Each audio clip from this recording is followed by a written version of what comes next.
In my humble opinion, Pirates of the Caribbean Online, or Potco, has not only completely failed to live up to their promised content, even so far as their pre-release video makes obvious, but they have openly cheated a number of their players. In July of 2008, Disney had a tournament, celebrating the only content addition to Potco after the game's release, privateering. I was in that privateering tournament, and Disney made a big promotion of it, and promised the top 200 winners prizes. Disney never sent those prizes to those winners.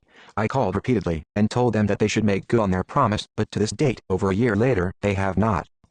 To a few who repeatedly complain, they sent a prize, but each time I myself called, I purposely did not give out my name, in order to get Disney to send prizes to all the contest winners. Can you imagine the number of kids, who didn't receive a prize, who saw their own name on the posted list of winners? I checked with others, besides myself, who were also on the list of winners, and Disney never did give the prizes out. Two other examples of promises Disney isn't keeping. It concerns game content we players were assured was in the works. But here it is, well over a year later, and the truth of the matter is becoming clear. That is, the people in the Potco unit of Disney aren't ever going to make those content additions. The first content promised has to do with a sea monster, known as a Kraken, which was featured in the promo video for the game prior to its initial release. The second unkept promise is allowing the players to level beyond level 40, a feature that seasoned players have hoped for a long time. Disney employees are still telling players that the Kraken is coming. Disney is also still telling us that leveling past 40 is going to be implemented. Early in 2008, they promised the Kraken would be a part of the game by the end of that year. They also said around the same time period that they would be adding the ability to level past 40, but did not give a deadline for that. Disney is still promoting, as of July 2009, both those issues in static message windows within the game. Moreover, Disney employees, while playing as game masters, even as recent as May 2009, are telling players these things are coming soon. I keep asking everyone why they believe Disney is going to keep these promises, given their past history with regards to Potco.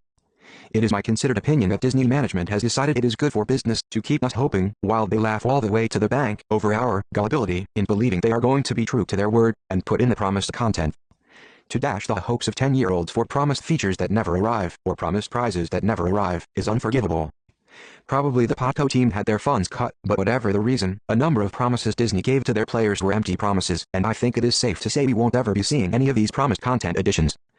And, all of us in the game are noticing the change of policy, from, nobody gets banned for glitching, to, we may ban you for glitching.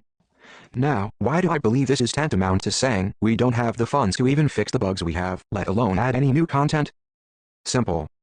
The Disney people encourage cheating in the game. And they used to have the attitude that it was Disney's fault if a bug was found in the game that would allow someone to cheat. Now, Disney is saying that the players are wrong to cheat and may get banned for doing so, even if these bugs have been around for a long time, were well reported, and even have YouTube videos for the Potco programmers to see. Clearly, that shift means Disney doesn't have the programmers to fix the bugs.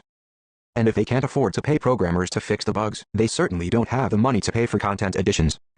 I want to see the Disney folks come clean, and inform their players these content additions are not going to occur, and give out the prizes their customers won. And their target market was children, folks.